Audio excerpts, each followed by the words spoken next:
Bismillahirrahmanirrahim. Alhamdulillahilladzi arsala lahu bil huda wa dinil haqq liyudhhirahu 'alad dini kullih wa kafa billahi shahida.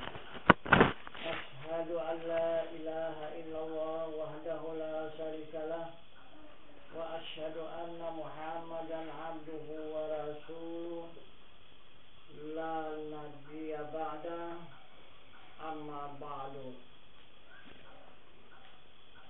Pertama-tama kita bersyukur kehadirat Allah Subhanahu wa ta'ala, beserta menyampaikan salawat dan salam atas junjungan kita Nabi Muhammad sallallahu alaihi wasallam. Dengan rahmat Allah beserta nikmatnya hingga pada saat malam hari yang berbahagia ini kita kembali dipertemukan Allah untuk meningkatkan ilmu dan iman kita kepada Allah Subhanahu wa ta'ala.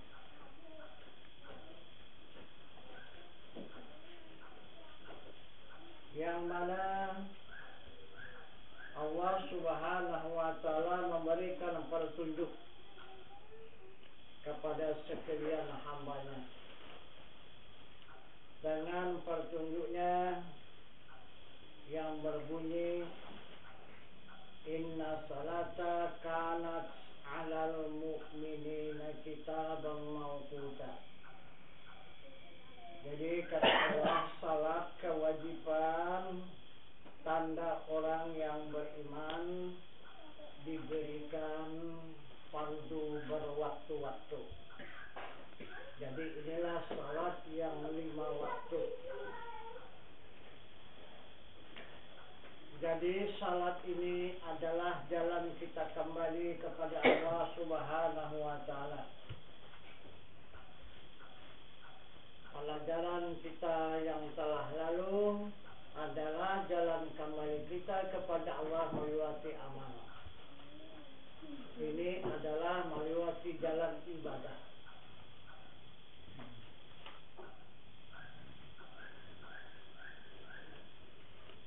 Bagaimana jalannya kita kembali kepada Allah melewati ibadah?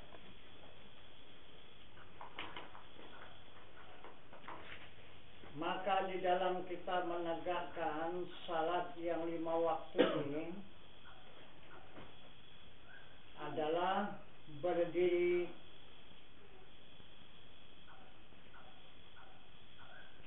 dengan Allahu Akbar, ruku dengan ucapan Allahu Akbar, sujud dengan ucapan Allahu Akbar, dan duduk dengan ucapan Allahu Akbar.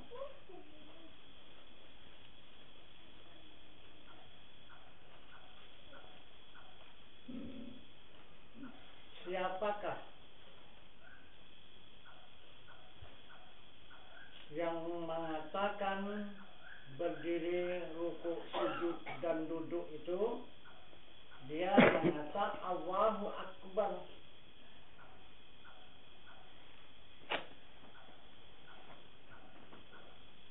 Itu adalah pekerjaan Allah.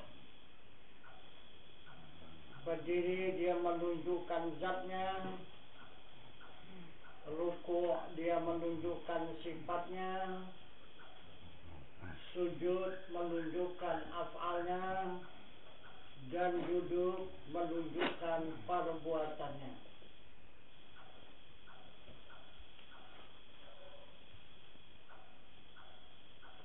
Jadi af'al ini kembali kepada asma, dan asma ini kembali kepada sifat, dan sifat baru menghadap kepada zat. Itu maka dikatakannya salat yang 5 waktu ini adalah tanda iman yang diwajibkan berwaktu-waktu. Ini dengan perjalanan syariat, dengan perbuatan yang zahir, itu yang dikatakan syariat. Yang dimaksud dengan syarat syariat. Jadi kenyataannya yang melakukan itu adalah tubuh.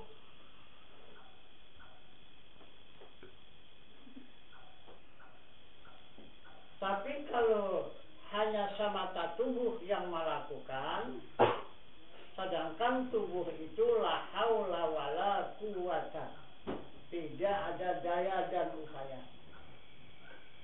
La tahrakun zarratin ila biiznillah. Tidak ada yang bergerak walau sebesar ziarah kecuali izin Allah. Itu kalau secara syariat saja. Maka syariat itu Nabi tidak memisahkan dengan hakikat. Apabila bersyariat saja, hampa, tidak ada dapat apapun yang dilakukan. Dan apabila hakikat samata, juga tidak dapat dinyatakan. Jadi batal. Apa maksud syariat dan hakikat? Nabi mengatakan di dalam sabdanya, wasyari'atu bila hakikati adilatu wal hakikati bila syari'ati batilah.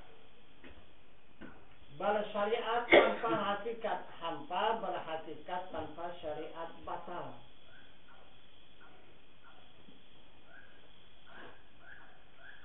Berapa ribu tahun Rasul beserta umatnya tidak ada melakukan syariat, hanya semata hakikat.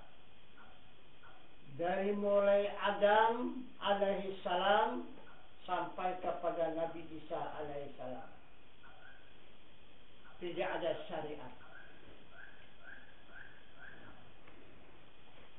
hanya hakikat dan secara batin saja. Kenyataan zahir itu tidak ada. Kemana tujuan hakikat itu?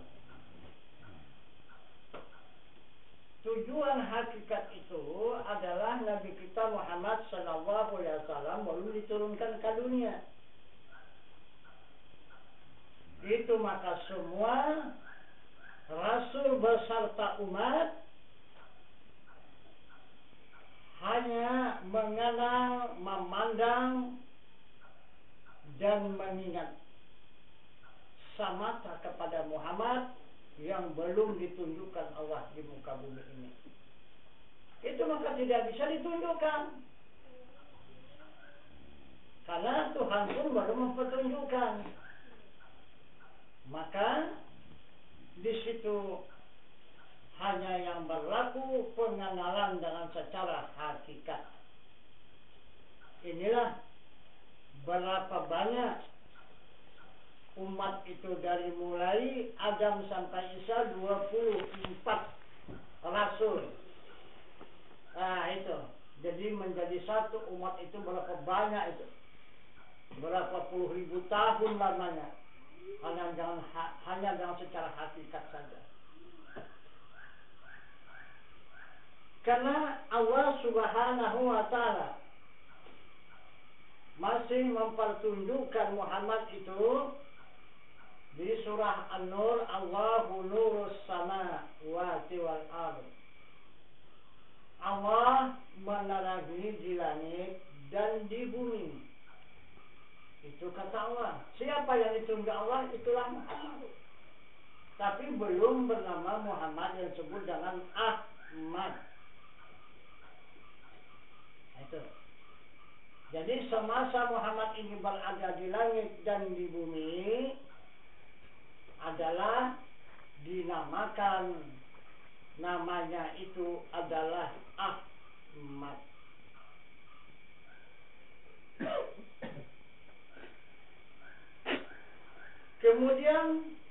sampailah ke Rasul ke-25. Maka turunlah Muhammad ini. Dinyatakanlah Muhammad ini di muka bumi ini. Yang beberapa puluh ribu tahun yang dikenal oleh Muhammad hanya dengan hakikat, hanya dengan batin. Tapi pada saat 12 Rabiul Awal, maka dengan nyata hamba Allah menyaksikan keberadaan Muhammad yang dihakikatkan itu nyata menjadi syariat.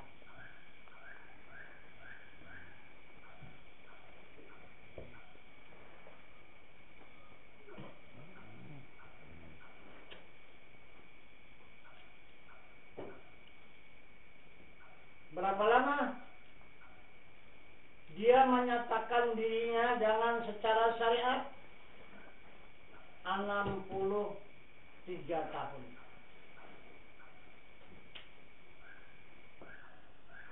Dia menyatakan dengan secara syariat, dengan nyata. Itu pun al-a'radul basyariyah.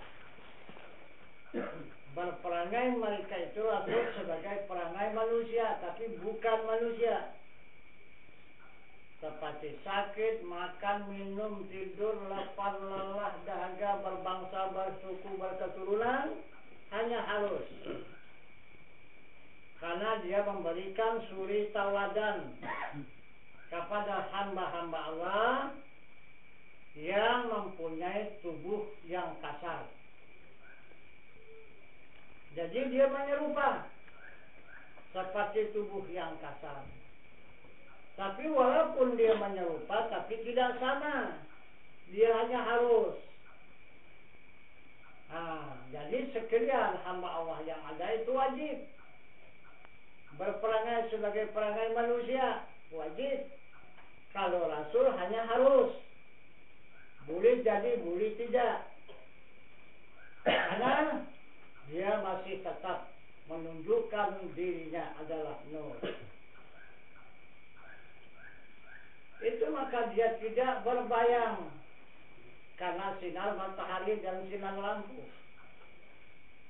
Bahkan di waktu malam dia yang menerangi.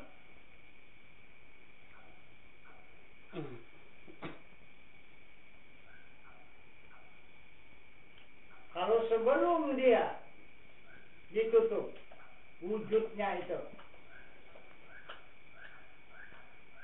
semesta alam ini tidak ada yang bisa berbuat. Gak usahkan yang lain, matahari pun tidak bisa memancarkan cahayanya. Karena matahari hanya memiliki cahaya. Dan diri Nabi kita Muhammad SAW itu adalah nur. Nah itu yang menjadikan cahaya itu. Mana bisa terang cahaya itu kalau dia berbalik menghadap kepada nur.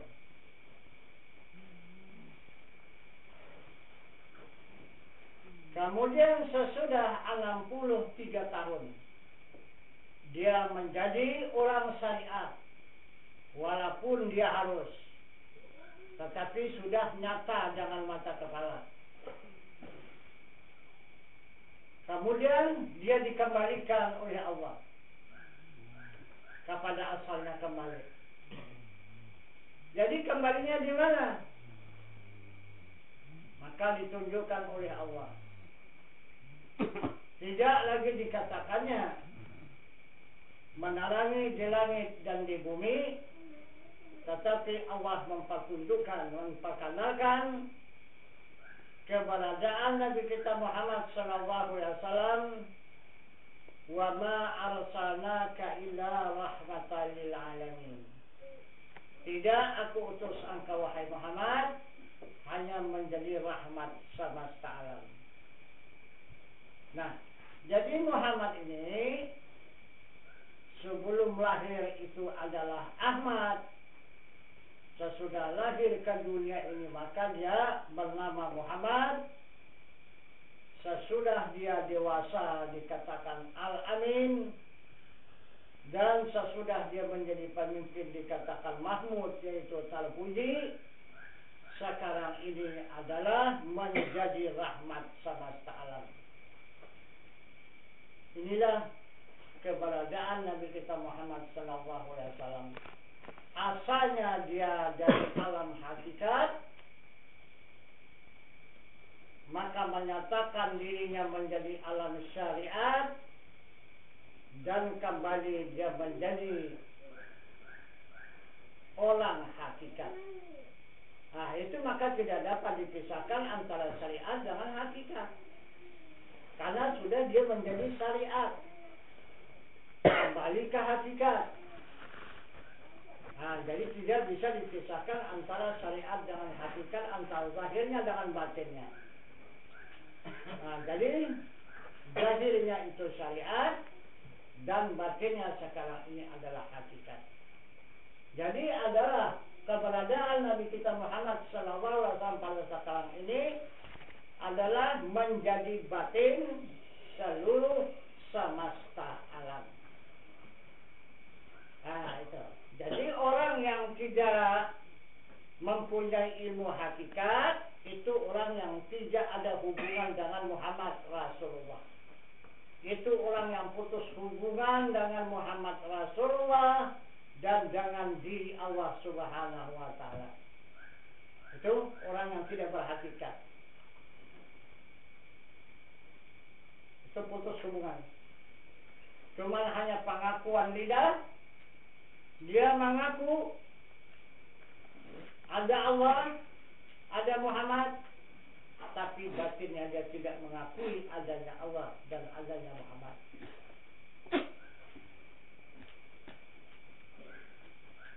Nah, itu maka perbuatan yang dicontoh oleh mereka hanya perbuatan yang syariat, yang zahir.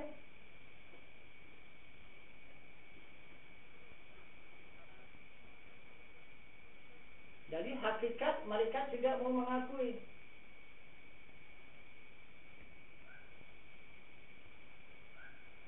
Jadi kalau hanya kita mengakui syariat saja tanpa hakikat, yang kita akui hanya diri manusia saja. Diri manusia inilah yang ada. Jadi Allah dan Rasul itu tidak ada. Ini kalau kita berpaham di syariat. Itu. Jadi Allah dan Rasul adanya dalam khayalan, tidak ada di dalam kenyataan, tidak ada di dalam keimanan, itu tidak ada. Nah, inilah yang dipetunjukkan oleh Allah Subhanahu wa Ta'ala kepada sekalian umat Muhammad sallallahu alaihi wasallam, tidak meninggalkan dan tidak memisahkan antara syariat dengan hakikat. Jadi salat dengan secara syariat inilah yang berdiri Allahu Akbar, yang ruku Allahu Akbar, yang sujud Allahu Akbar, yang duduk Allahu Akbar. Itu syariat.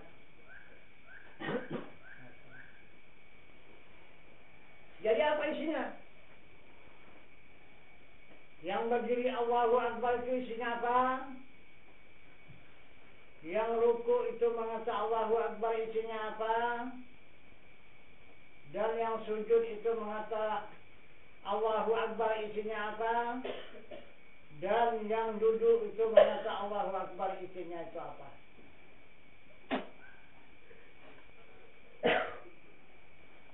Baru dikatakan salat. Kalau tidak, kata Allah, itu perbuatan orang mabuk. Berdiri Allahu Akbar, ruku Allahu Akbar, sujud Allahu Akbar, duduk Allahu Akbar, itu orang mabuk. itu orang yang tidak sadar. Itu kata Allah. Nah, jadi yang dimaksud salat yang mengata Allahu Akbar di waktu berdiri itu tujuannya apa? Ini baru tidak mabuk. Jika tahu tujuannya, maka tidaklah dikatakan Allah orang yang mabuk. Jadi apa tujuannya? Sesuai dengan petunjuk Allah Subhanahu wa taala di dalam ayat suci Al-Qur'an, wa aqimis salata lidzikri. Tegakkan salat, ingat aku. Ingat itulah dia tujuannya. Ingat itulah dia orang yang tidak mabuk. Apabila tidak ingat, itu adalah orang mabuk. Namanya orang nggak ingat kan? Orang mabuk, tidak ingat. Nah, kemana? Nggak ingat kepada Allah. Nggak ingat kepada Zat yang Maha Suci. Itu adalah salat yang berdiri ruku, sujud dan duduk itu adalah kosong, kata Nabi. Jadi tak ada isinya, kosong. Cuma hanya capek mengajarkannya, tetapi hasilnya tidak ada. Nah itu. Jadi kalau dia berhasil, jika tahu dia tujuannya dan jika tahu dia isinya. Jadi isinya itu yang dikatakan oleh Allah, wa aqimis salata lidzikri. Tegakkan salat, ingat aku. Itu jalan ibadat untuk kita kembali kepada Allah. Kemudian yang kedua, Allah mengatakan kepada hambanya, inna salata tatanha 'anil fahsya'i wal munkar. Salat mencegah perbuatan yang munkar. Yang mana salat yang mencegah perbuatan yang munkar? Bahkan di mana-mana saja orang yang berdakwah, salat mencegah perbuatan yang munkar, inilah salat yang 5 waktu ini. Itu sudah bersalahan berat. Sudah menyimpang jauh daripada yang dimaksud oleh Allah. Sedangkan salat yang 5 waktu yang syariat ini ada kemungkaran di dalamnya. Kenapa maka dikatakan ini mencegah perbuatan yang munkar? Sedangkan di dalam pelaksanaan salat itu ada kemungkaran. Seperti yang dikatakan oleh Allah, fawailul lil musallin alladzina hum an salatihim sahun. Celaka orang yang salat, salatnya yang lalai dalam ingatan. Nah itu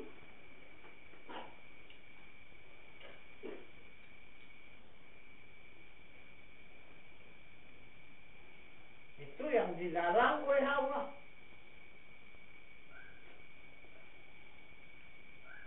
Lalai di dalam salat itu ingatan kepada Zat Allah.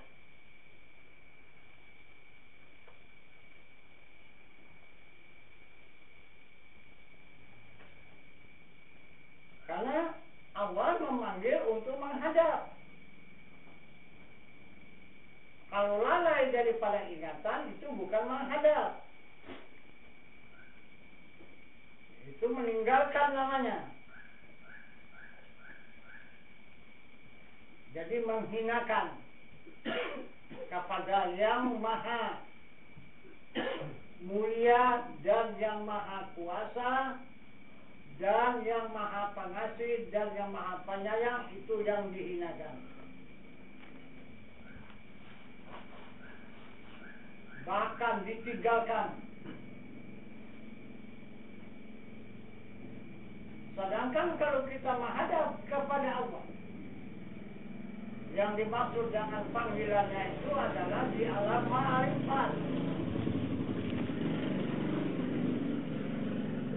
Jadi ke alam ma'rifatlah kita menghadap.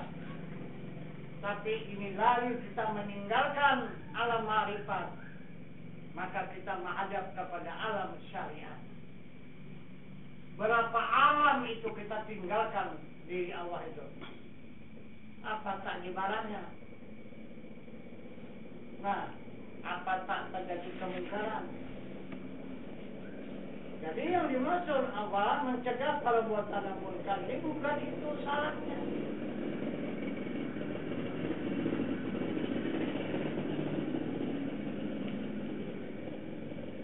Itu salah orang yang hakikat. Yang mana salat orang yang hakikat? Salat orang yang hakikat sesuai dengan petunjuk Allah, fa'aina ma tuwallu fasamma wajhullah. Barang kemana hadap kamu, di sana wajah Allah. Nah, jadi itulah salatnya orang hakikat. Dia tidak melakukan berdiri, ruku, sujud, dan duduk. Orang hakikat dia salatnya hanya memandang kepada wajah Allah. Yang laisa kamitslihi syai'un wa huwas sami'ul basir. Hanya memandang kepada wajah Allah yang tidak ada seumpamanya. Oleh tiap-tiap sesuatu jua pun dia yang amat mendengar dan dia yang amat melihat. Kesana pandangannya. Jadi barang di mana saja dia berada, baik dia keadaan duduk, baik dia keadaan berdiri, baik dia keadaan berjalan, baik dia dalam keadaan berkata, baik dalam keadaan diam,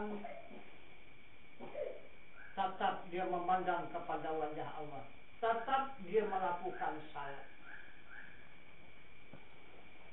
Tidak batal dibawanya berjalan salatnya itu.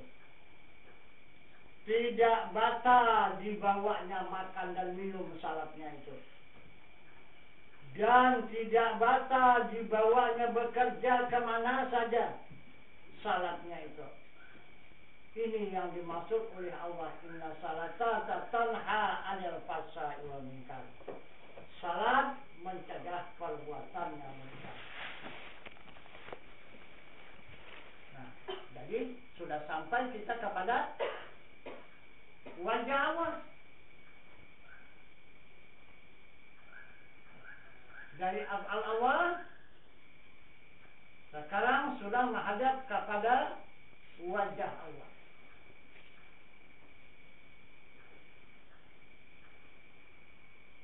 Kemudian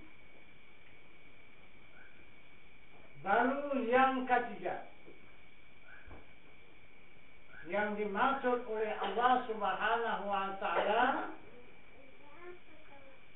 yang diwajibkan atas hambanya melakukan salat 50 waktu sehari semalam, yang dikatakannya di dalam ayat suci Al-Quran yang berbunyi salatan daimun,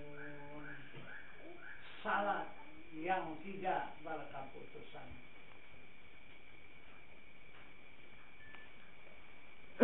Apa pula yang dikerjakannya? Melakukan salat yang tidak berkeputusan. Juga dia tidak berdiri, tidak rukuk, dan tidak sujud, dan tidak duduk, dan tidak memandang wajah. Kemana? Dia senantiasa menghadap kepada zat Allah Subhanahu wa ta'ala yang maha suci. Di mana adanya zat Allah yang maha suci? Wallahu muhitum fil alamin. adanya zat Allah yang maha suci itu muhit di semesta alam. Jadi kemana saja dia berhadap, tetap dia menghadap kepada zat Allah. Menghadap kepada zat Allah inilah yang dimaksud oleh Allah salat yang tidak berkeputusan. Maka dikatakannya di dalam ayat suci Al-Quran yang berbunyi la maujudun illallah, tidak ada yang ada, kesemuanya yang ada itu adalah wujud Allah. Nah, jadi inilah jalan kita kembali kepada Allah melewati ibadah.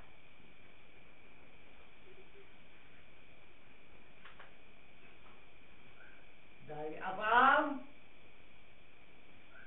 masuk dia langsung kepada wajah atau kepada sifat. Sesudah sampai ke sifat, otomatis dia akan menghadap kepada zat. Inilah perjalanan kita kembali kepada Allah melewati ibadah.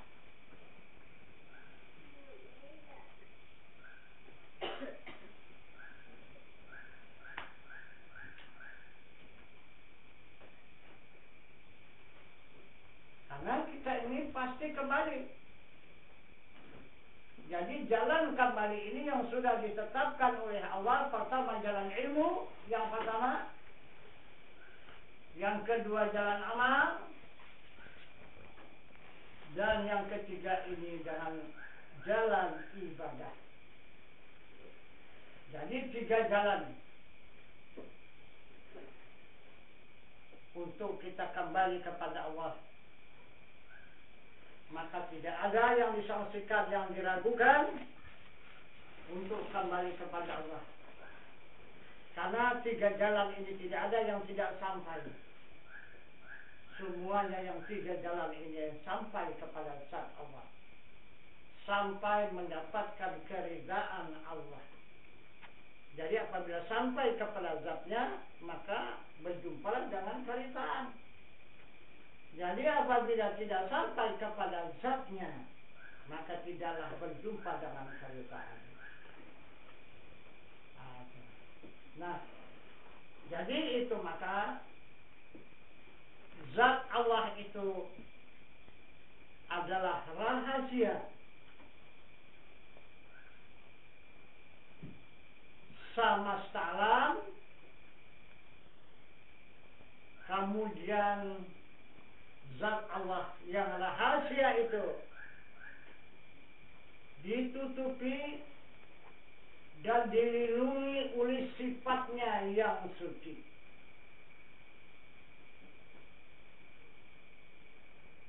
Karena dia maha suci. Zat Allah yang rahasia itu maha suci.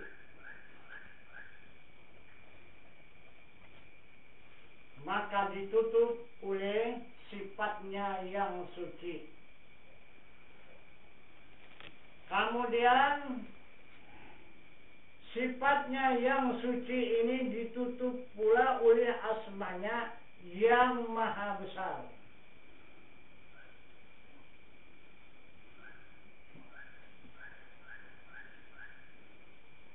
Kemudian asmanya yang maha besar ini ditutup pula oleh af'alnya yang maha kaya, yang disebut kamalat. Jadi di dalam kekayaan Allah ini yang ada di 7 lapis langit dan di 7 lapis bumi adalah asmanya yang maha besar. Dan di dalam asmanya yang maha besar adalah sifatnya yang suci. Dan di dalam sifatnya yang suci, maka itulah yang dimaksud dengan zatnya yang maha suci. Yang maha suci itu rahasia.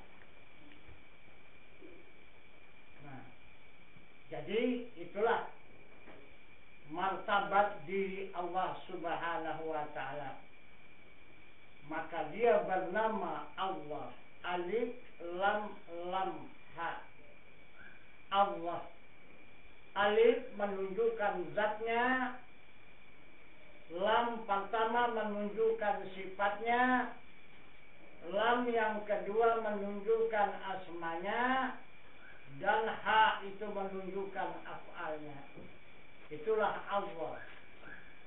Jadi yang dimaksud Allah itu adalah himpunan semesta alam. Itu Allah. Itu maka Asmaul Husna. Itulah Allah. Nah, jadi zat yang maha suci ini yang ada menjadi rahasia semesta alam oleh Nabi Musa alaihi salam, ditunjukkannya di muka bumi ini atas permintaan Nabi Musa. Zat Allah itu mengabulkan permintaan Nabi Musa. Kenapa Nabi Musa maka meminta zat Allah itu supaya dinyatakan di muka bumi ini? Sedangkan zat Allah dengan bumi ini, dia adalah sangat kotor, sangat jijik. Dia dengan bumi ini. Kenapa maka diminta oleh Musa? Mau dia menunjukkan dirinya di tapak kotoran ini. Karena dia maha. Itu. Maha pemberi, maha pengasih, dan maha penyayang. Maka dikabulkannya. Jadi apa alasan Nabi Musa meminta zat Allah supaya menunjukkan dirinya di muka bumi ini? Karena sekalian hamba Allah yang ada di muka bumi ini tidak percaya lagi kepada Rasul, tidak percaya lagi kepada Musa. Karena semua umat itu menuntut kepada Musa, jika benar kau utusan Allah, ya Musa, coba tunjukkan Tuhanmu itu mana, supaya kami tahu. Kami tidak percaya atas petunjukmu. Langsung kami pertemukan dengan Tuhanmu itu supaya kami beriman kepada Tuhan. Maka dari itulah Nabi Musa tidak ada henti-hentinya bermohon kepada zat Allah untuk menundukkan dirinya ke muka bumi ini. Sehingga turun Raja Malaikat supaya menghentikan permintaan Nabi Musa. Itulah Malaikat Mukarrabin namanya. Apa kata Malaikat Mukarrabin? Wahai Musa, hentikan permintaanmu itu kepada diri Tuhanmu. Coba kamu lihat, aku ini adalah Raja Malaikat. Coba kamu pandang rupaku ini bagaimana. Mukanya 4, matanya 8. Itu pun tidak bisa mataku yang 8 ini melihat diri Tuhan itu. Apalagi kalian? Apalah kekuatan kalian? Apalah kekuasaan kalian? Mata kalian saja hanya tinggal 2. Saya 8 mata. Udah, hentikan. Apa kata Musa? Raja Malaikat, tugasmu apa? Dia memimpin malaikat. Lakukan. Laksanakan tugasmu. Jangan kamu campur tangan sini. Ini hakku, ini tugasku. Pulang. Tak bisa apa-apa Raja Malaikat. Nah, akhirnya Tuhan mempertunjukkan dirinya dalam 1 detik saja. Stop. Hadis semua jadi abu. Jadi alam semua gulung-gulung itu. Dan umat Musa semua sama Nabi Musa yang menjadi abu. Maka Allah memerintahkan kepada Jibril ditempa kembali Nabi Musa itu, dihidupkan kembali. Maka hiduplah Musa. Sesudah hidup Musa dilihatnya umatnya semua jadi abu. Maka dituntutnya pula mereka Jibril, kau jadikan semua, hidupkan semua. Jangan aku saja hidupkan, semua umatku itu hidupkan. Tak ada artinya kau menghidupkan aku kalau malaikat tidak percaya kepada Tuhan. Hidupkan mereka kembali supaya mereka percaya kepada Tuhan. Udah tahu ya bukti adanya Tuhan. Maka semua dihidupkan kembali oleh malaikat Jibril. Sudah sadar mereka. Apa katanya? Musa tidak bisa diikut. Macam mana ikut Musa? Tuhannya api. Ini bukti. Semua terbakar. Jadi tidak ada yang bisa membakar selain daripada api. Mana bisa? Tuhannya api. Mana bisa kita ikut? Nah, maka semuanya ingkar, tidak ada yang beriman. Usahakan bertambah iman satu orang pun, tidak ada lagi tinggal yang beriman. Habis semua. Ingkar semuanya. Nah, itulah yang sudah terjadi sunnah terhadap kepada diri Rasul yang dipetunjukkan oleh Allah Subhanahu wa Ta'ala kepada setiap hambanya.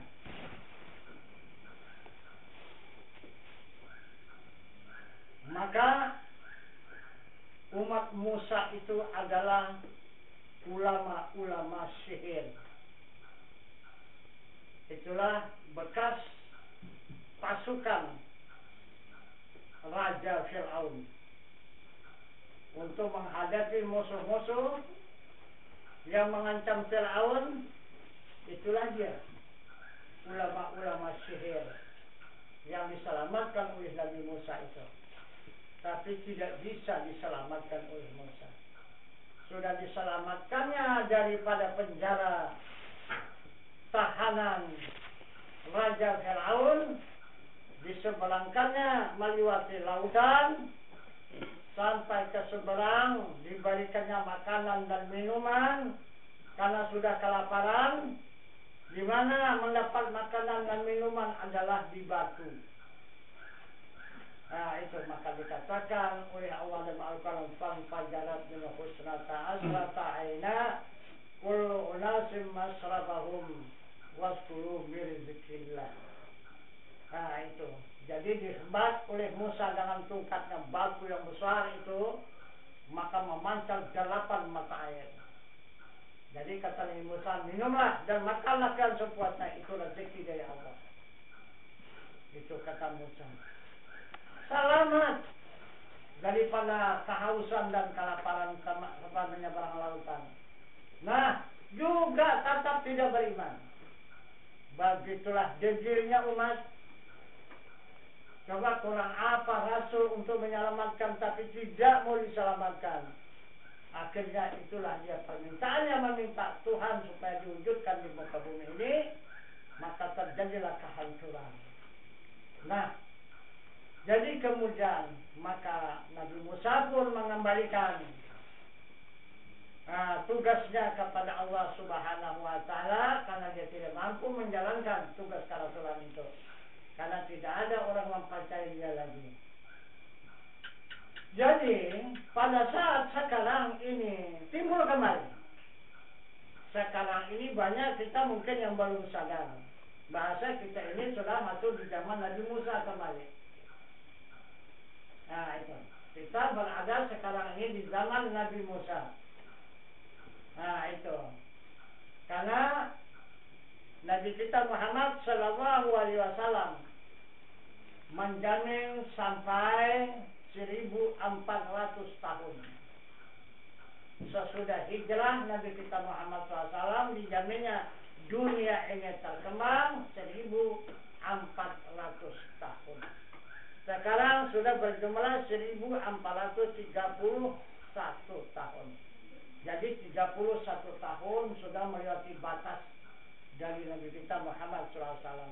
Nah, maka ini masuk kepada zaman Nabi Musa. Nah, itu.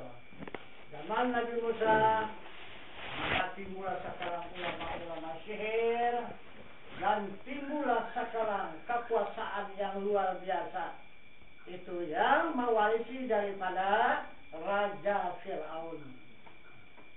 Akan timbul kembali. Nah, maka dari itu, diri Allah Subhanahu wa Ta'ala akan menundukkan dirinya. Zaman Nabi Musa baru hanya menghancurkan satu gunung. Itulah Bukit Tursina. Nah, tapi pada saat sekarang ini bukan lagi satu gunung. Mungkin hampir semua maratan gunung nanti akan terbalik dan akan musnah. Siapa yang musnahkannya? Zat Allah Subhanahu wa Ta'ala. Yang mana zat Allah? Coba lihat.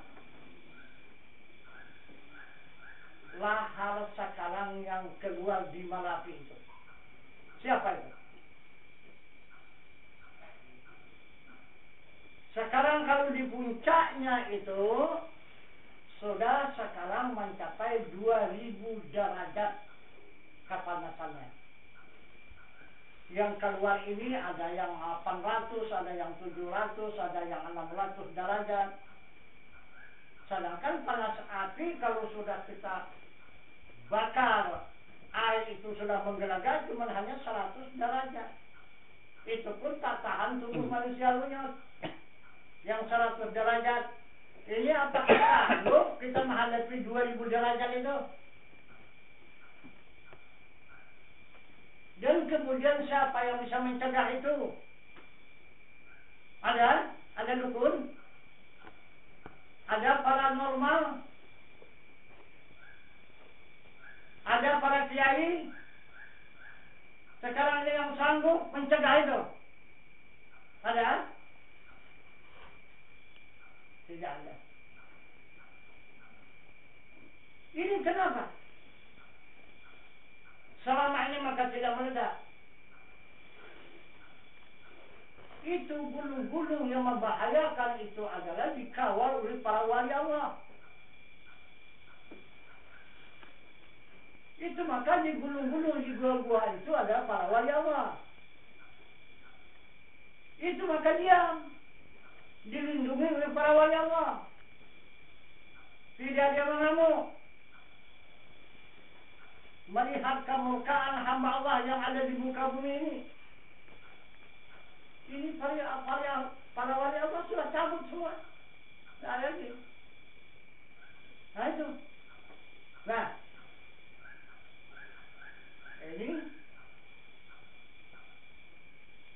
Bakal main zat itu sendiri. Karena tidak ada yang mendamaikan lagi. Tidak ada yang mendinginkan lagi. Tidak ada yang melindungi dia lagi. Maka dia akan main dengan sendirinya.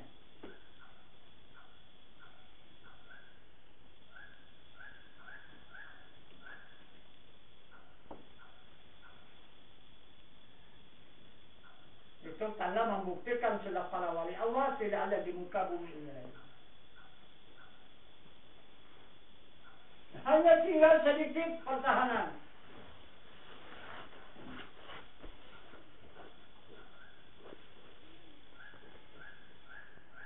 Yang mana? Ulama. Itu.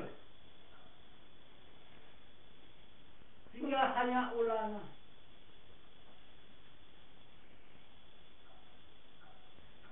Ulama ini sekarang tidak ada putusnya difitnah. Dituduh, dicaci, diancam, mau dibunuh, mau diapa, disakiti dan sebagainya.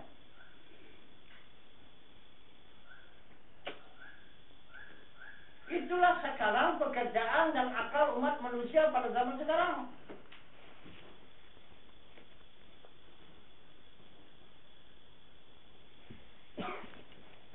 Jadi apabila celaka ulama itu, mereka tidak mengerti.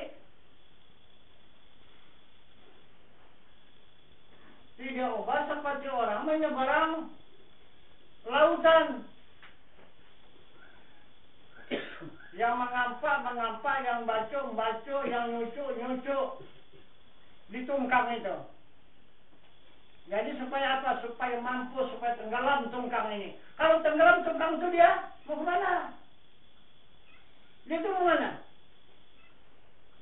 Keselamatannya dia di tungkang itu. Orang tidak sadar.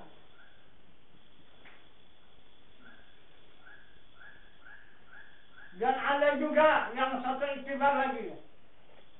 Itu dalil alam, dalil jamali. Itu pohon banalu yang ada di pohon.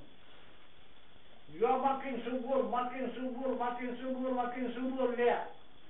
Nah itu, semakin layu pohon yang di tempat dia apa itu, wah dia semakin bangga. Mati pohon tadi macam mana? Apakah dia hidup subur? Tidak, dia mati juga. Nah itu.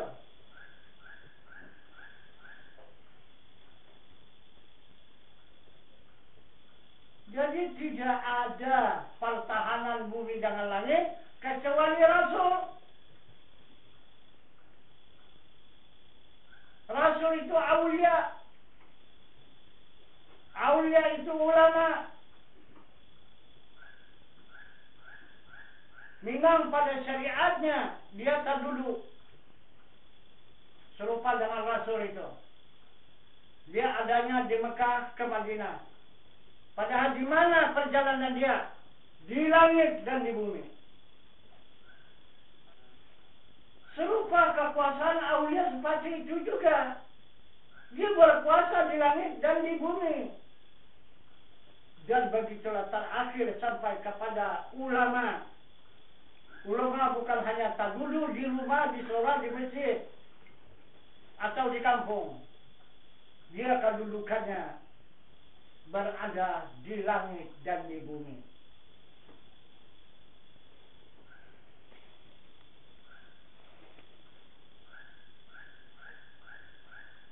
Tapi banyak yang tidak mengenal, yang tidak mengetahui. Orang langit ada di bumi. Nah itu yang diiktibarkan, apa namanya itu? Di dalam film-film itu apa namanya, film terbang, ya. Nah itu kan khayalan itu. Film terbang itu kan khayalan itu. Ini mengambil cerita ini. Nah tapi dia tidak dapat wujudnya, maka dihayalkannya. Nah bisa dibikinnya. Suatu contoh dan film. Tapi coba nyatakan, mana tahu dia menyatakannya itu? Apa dia orangnya? Nggak ada. Cuma hanya hayalan itu. Tapi di agama punya kenyataan.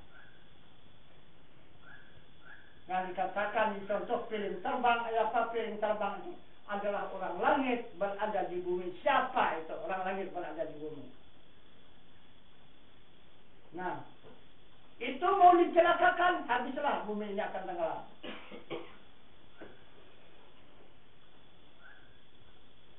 Karena dia bertautnya antara langit dengan bumi. Karena ada orang itu. Nah itu. Itu yang dikatakan oleh Allah di surat An-Nur ayat 1 tadi yang berbunyi Allahu nur sama wal ard. Allah menerangi di langit dan di bumi. Nah, itulah yang dinyatakan Allah menjadi Rasulullah, pemimpin di muka bumi ini, memimpin para nabi-nabi yang berjumlah sekali 2 laksa 4.000 nabi. Kemudian baru diturunkan lagi derajatnya, yaitu nabi itu menjadi aulia dan rasul itu menjadi karamah. Nah, kemudian diturunkan lagi derajatnya para aulia itu sekarang menjadi orang yang beriman, dan pemimpin orang beriman itu adalah ulama. Nah, habis ulama ini, habis, maka timbullah sihir. Itu. Nah, kalau sudah tidak sihir, maka akan menujulah kehancuran yang disebut dengan kiamat. Nah, jadi kita ini dari sini ke atas kita menjalani perjalanan menghadap kiamat. Bukan lagi kita berjalan di akhir zaman, tidak lagi. Akhir zaman habis. Nah, jadi perjalanan kita sekarang hidup di muka bumi ini menuju jalan kiamat. Itu maka sekarang manusia aneh-aneh. Nah, itu aneh-aneh akalnya, perbuatannya itu. Nah, gitu. Kadang-kadang kita sangka orang beragama rupanya lebih jahat daripada orang yang jahat. Nah, kita anggap orang itu adalah beriman, rupanya lebih jahat daripada orang yang tidak beriman. Nah, begitulah sekarang ini. Nah, jadi inilah tambah pengajian kita pada malam ini untuk menambah ilmu dan iman kita kepada Allah Subhanahu wa taala dengan jalan kita menggali dan mengulangi kembali perjalanan kembali kepada Allah Subhanahu wa taala mulai ibadah. Ya, mudah-mudahan kita akan mendapatkan jalan keselamatan dan kebahagiaan kepada Allah. Karena 3 jalan sudah dapat kita berangsur-angsur untuk menjalani. Pertama jalan ilmu, kedua jalan amal, dan ketiga jalan ibadah. Nah, saya rasa jalan lain sudah tidak ada lagi itu. Hanya 3 itu jalan untuk kepada Allah. Nah, jadi kita lanjutkan kembali pelajaran pada malam ini untuk usuluddinnya. Jadi mukadimah kita padakan sampai di sini. Kita akhiri wabillahi taufiq wal hidayah. Assalamualaikum warahmatullahi wabarakatuh. Waalaikumsalam.